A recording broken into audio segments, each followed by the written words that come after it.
You and your adult friends, and probably some younger generation adults and their friends, have probably had this conversation where you talk about influences and how they are. Some, very few, are great at what they do, but there's a lot of influencers out there that are the bane of our existence because what they're portraying and what they're showcasing is just all fake and it's just selling you a product. So for me, when I do reviews, I am selling you a review of something from my expert opinion, which then can be balanced on a plethora of other people's opinions and whether you believe them or trust in them. And so some influencers do a thing that works for them. But the difference here is that mostly influencers or critics of film, anybody on media, in entertainment genre in that world, if they get to choose what they want to do, then that's a thing that's okay because they get to choose it. They get to be that. And mostly that comes with adulting or just coming of age where you can make wise decisions. Here, however, is a Netflix documentary about the conversation about young influencers. And so now we have a documentary called Bad Influence, the Dark Side of Kidfluencing, which was an interesting watch. 3 episodes, 45 minutes apiece. As per usual, I'm not going to be giving a rating for this because I think documentaries themselves are very skewed to the director's point of view, as well as the stories that are being told by these kidfluencers that are now older are skewed to their perception of what has happened from their telling of the story, and they've been on screen for so many years that they know how to act. So whether there is an authenticity here, I don't know. There's also a thing to be said about whether the parents should once again allowed this documentary to be aired because they're making money off their kids once again. Hopefully by now, whatever monetization that they're getting from this documentary will be shared equally amongst the kidfluencers that have now come a long way. Unfortunately, this isn't the tip of the iceberg. This is barely scratching the iceberg because there are thousands upon thousands of kidfluencers. This hasn't gone away. This has gone much worse. But we are looking at the manager, mother, Tiffany Smith, and the untold stories of the past collaborations, where Tiffany skyrockets her daughter into this stratosphere of being a kid influencer. Piper becomes this influencer that has millions and millions of followers. She gets lots of collaborations and her life basically becomes this influence. Everybody looks at every aspect from growing up, what you do with friends, to having friends now become a brand, and they learn what it is to market themselves, doing 12-hour day shifts basically, which is basically tantamount to slavery at such a young age. And the mother, Tiffany, who rakes in most of the money when it comes to this whole endeavor and seeing her daughter become a product rather than her daughter. It's a very interesting take as how they've put the documentary together. You get to hear all these interviews from different perspectives from the kid influencers that were part of the Tiffany kind of scandal.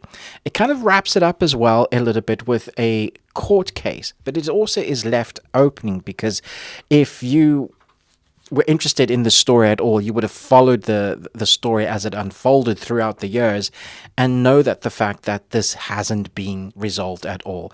There was a court case that was kind of resolved out of the public eye, and they settled for a little bit amount of money that doesn't seem nearly enough. But Tiffany is out there with a new group of kids still doing the same thing, and they're still being monetized. It's also scary how much social media doesn't take responsibility until it's thrown into the light. Like if these stories become news, that's when YouTube and their CEO and their partners will suddenly go, oh, now we're going to demonetize these channels because now it's in the news. Whereas the steps for preventative cases come before. It's an interesting gray area where kids and influencers have been monetized, they're monetizing themselves, and their parents are monetizing them. There's no real law around it still today. There's only, I believe, one big law in one of the states in America. California has some law about giving money or an equal monetization share of what they make if they're influencing.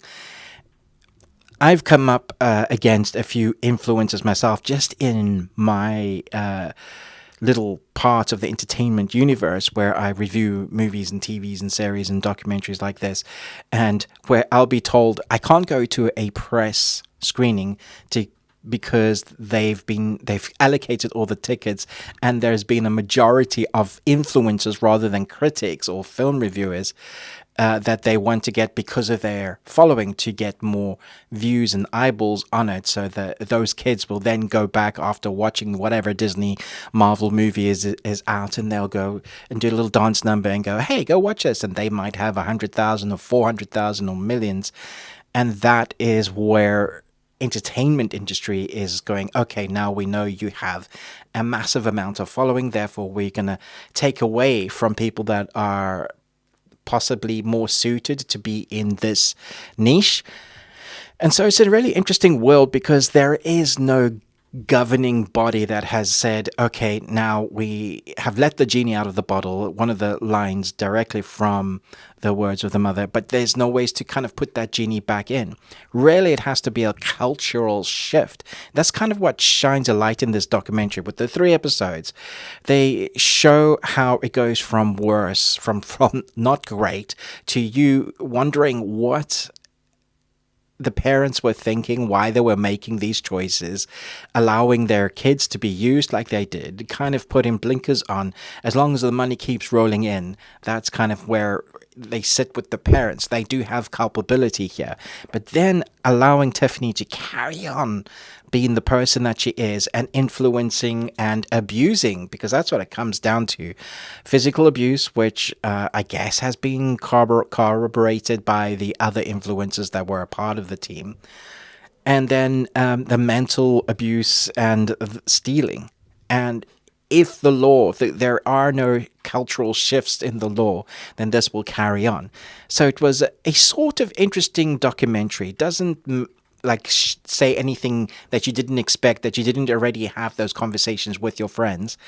But it does shine a light on a particular case, which hopefully will, again, kind of put this in the light, and there'll be more stricter laws around it. Whether this will influence a good outcome, I don't know. But it was an aggravating watch because you're just like, why do parents allow their kids to be involved like this?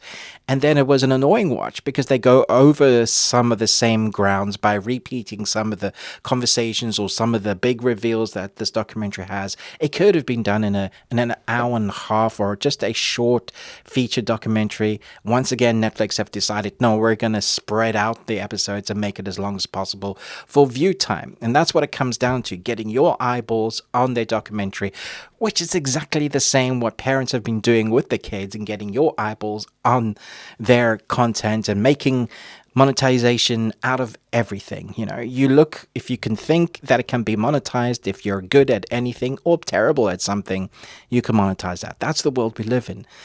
But we need protection for kids. Yeah, it was an interesting one. I knew I was going to be angry watching it, but you will definitely be angry watching this, and also nod your head going, yeah, that's exactly what I thought was happening. So let me know your thoughts down below. Were you one of the influencers or one of the followers of this group, and do you think that this is even half of the truth of what has come out, or do you think it's way worse than what they've been saying?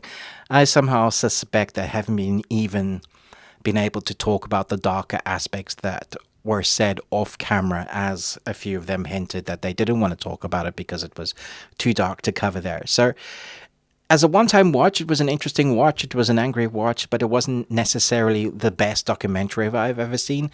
I've seen loads better with this, similar topics in hand. I think they could have dug a little deeper and maybe given us a bit more insight with the court case that they had. They very much just skirted around that.